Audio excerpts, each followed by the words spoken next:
Hey my friends, welcome back to my channel. If you're new here, welcome. Thanks for stopping by.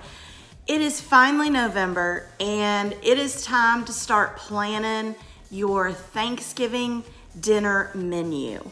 Now, I'm sure most everybody has their traditional things that they have on their menu every year.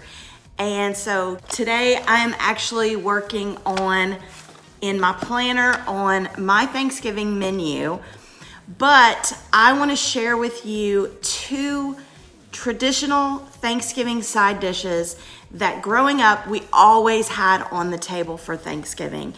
And I also am excited because today is a collaboration, and this collaboration is hosted by Vicky at Vicky Renee Wright and Rebecca at Rebecca Peachy. I will list their channels in the description box below, as well as a playlist of so many other ladies that are taking part in this collaboration to share with you some great Thanksgiving side dishes that you may want to add to your list or your menu for Thanksgiving this year. So let me go ahead and share with you the two traditional side dishes that we always had, that I always had growing up.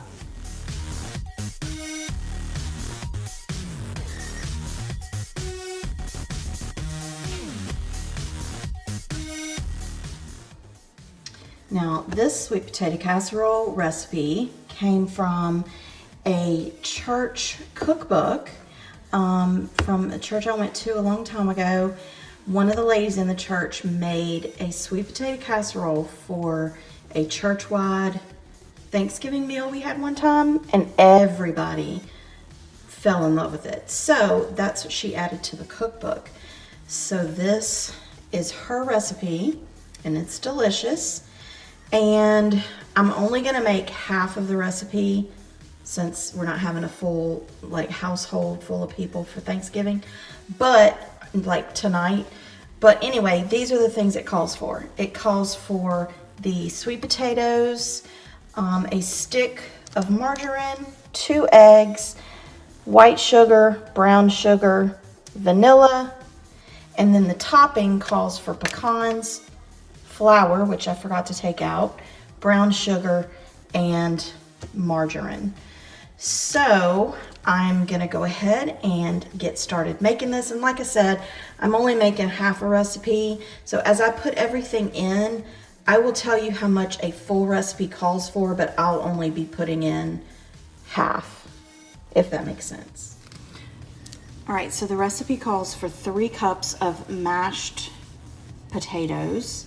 So I'm just gonna go ahead and start putting the potatoes in here. And, well, going in there, trying to get the big ones. But I'm gonna go ahead, that's gross, I don't want that on there. So anyway, I'm gonna go ahead and mash these up. I have this little contraption. I'm gonna see if I can use this to mash them up so I don't have to get like a blender out, but I'm gonna go ahead and mash these potatoes up and get what I need for half the recipe.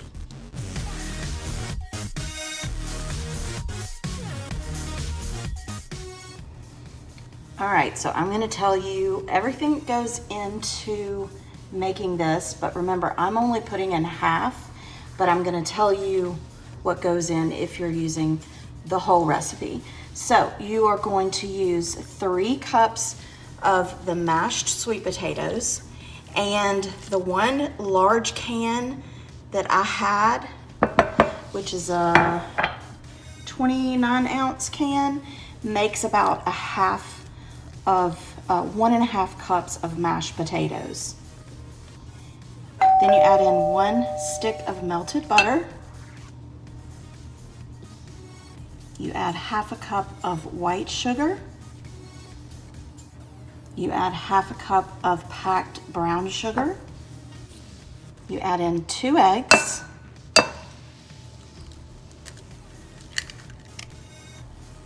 And finally, you add in 1 teaspoon of vanilla. And then You mix all that up real good till it's well blended, and you are going to place it into a buttered pan. And it specifically says a buttered pan, so I don't know if I'll do it in a buttered pan, but I don't know if you want to just spray your pan or what, but I'm gonna just use a stick of butter and run it on the inside of my pan, and I will pour this in. I have my pan buttered. Now I'm gonna add the potato mixture.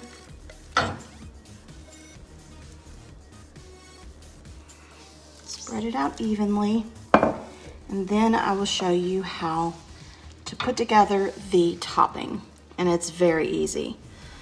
So let me get this even. Now let me show you the topping. Again, my recipe is half, but you're gonna, for the topping, you're gonna add a cup of chopped pecans, a half cup of flour, a cup of brown sugar, and half a cup of melted margarine or butter. And then you are just going to blend it until it's mixed really well. The flour's all mixed up real good, and the pecans are coated real well. And you can see kind of what it's starting to look like. Like a delicious, yummy, buttery crumble.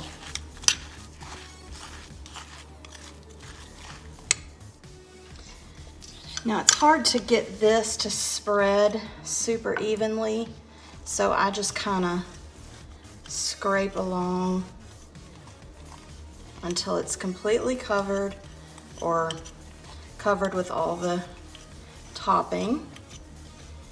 Then you are going to bake it, let's see, hold on. You're gonna bake it at 350 degrees for about 30 minutes, or until it's pretty firm. And you'll be able to tell when you take it out. If it's still kind of jiggly, I'd let it cook a little more, but it's usually about 30 minutes. So 350 degrees for about 30 minutes. And then you will have a delicious, my husband eats this for dessert actually. He doesn't eat it with his meal. So he was excited when I told him I was making it for the video. But anyway, 350 degrees for 30 minutes.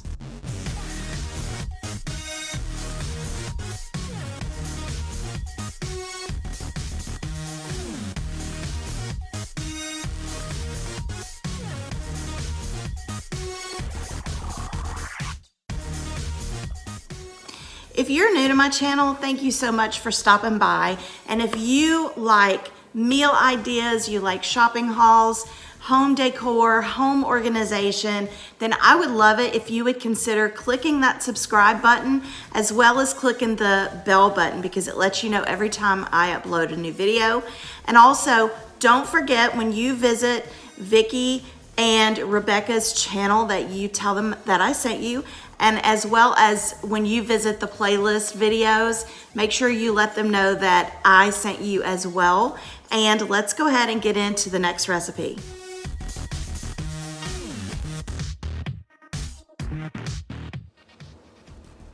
I loved my mom's Crockpot macaroni and cheese, and so I learned how to make it, and this is what it contains. Use elbow macaroni, some evaporated milk, I like Sharp Cheddar, 1 egg, some butter, and salt and pepper, and that is it. All right, to make this macaroni and cheese, I boil the pasta ahead of time. And so now that my water is just about ready to start boiling rapidly, I'm gonna add my macaroni. And just for video purposes, I'm making this for my family tonight for dinner. But usually, obviously depending on how many you have coming for your Thanksgiving meal, will determine if you need to half this recipe like I'm doing right now, or use the whole box of pasta. But anyway, I'm gonna let this come to a boil, and then right before the pasta is done, like al dente, I will drain it and let it start cooling. While my pasta's boiling, I'm gonna go ahead and grate my cheese. I'm using this grater that I got from Amazon. And I actually did a Amazon kitchen favorites, or kitchen favorites, most of them happen to be from Amazon. But I did a kitchen favorites video, and this is one of them, and I'll link that video in the description box below. But I am, since I'm half in the recipe, I'm gonna start with half a block of this large thing of cheese. Let's see.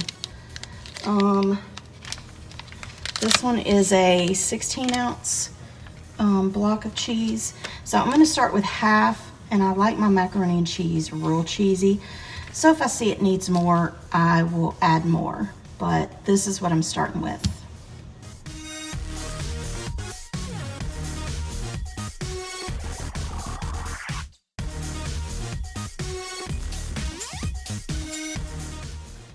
This is half that block, so about 8 ounces of cheese, and I feel like this is gonna be plenty.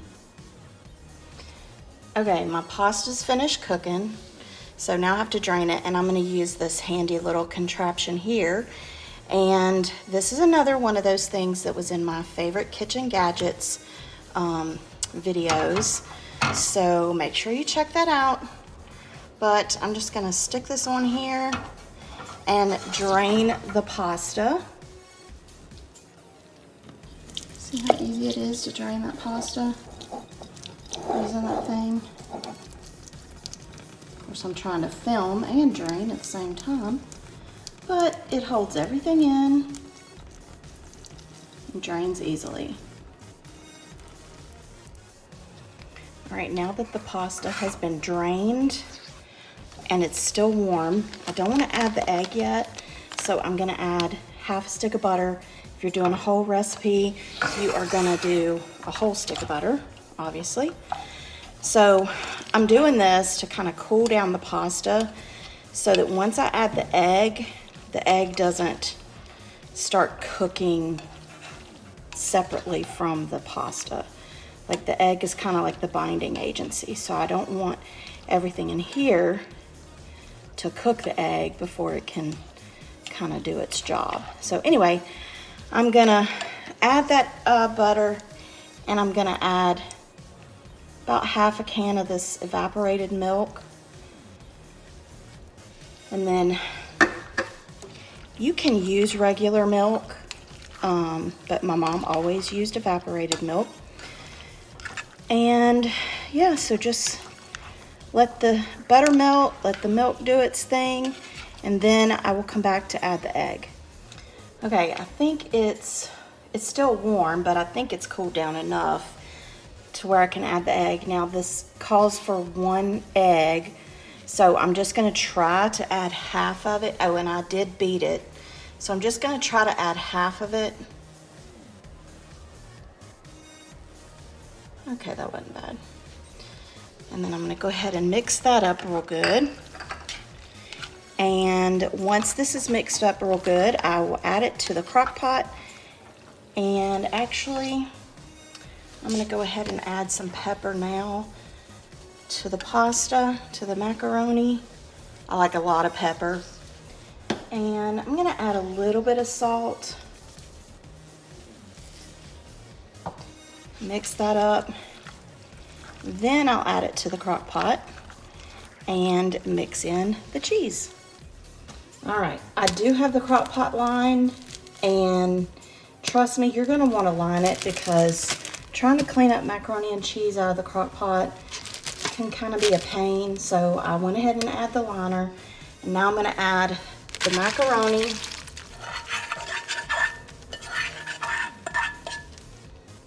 Okay, and now I'm gonna start adding the cheese.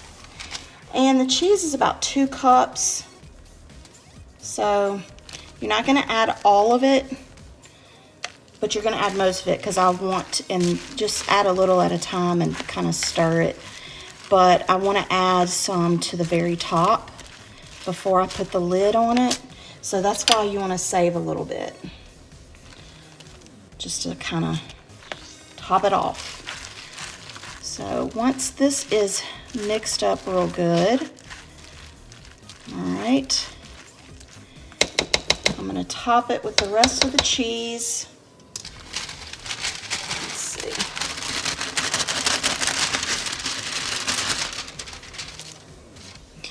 And I'm just gonna cook it on low for 3 hours. I may check it once just to see if there's enough liquid in it. In fact, let me add a little milk. Just a little bit more of that evaporated milk. I do want it to be creamy. All right, put the lid on, turn it on low, and let it cook for 3 hours.